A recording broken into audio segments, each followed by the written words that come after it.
have been critical of the design of the submersible. What were the problems there? There are actually 3 potential failure points, and the investigation hopefully can localize it down to exactly what happened. The viewport in the front was an acrylic viewport. I'm told it was rated to less depth than they were diving it to, which is one point. They also had 2 glass spheres on the sub, small glass spheres for flotation, which is a bad idea. Those are prone to failure over time.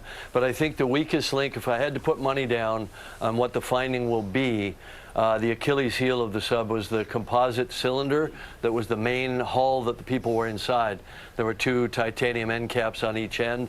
They are relatively intact on the seafloor, but that carbon fiber composite cylinder is now just in very small pieces, and it's all rammed into one of the hemispheres. So it's pretty clear that that's what failed. The question is, was it the primary failure or a secondary failure from something else happening? But I'm putting my money on the composite, because you don't use composites for vessels that are seeing external pressure. They're great for internal pressure vessels like scuba tanks, for example, but they're terrible for external pressure. So this was trying to apply aviation thinking to a deep submergence engineering problem. And we all said that it was a flawed idea, and they didn't go through certification, so it wasn't sort of peer reviewed by other engineering entities, like any of these what they call classing bureaus that do certification for vessels and submersibles and things like that.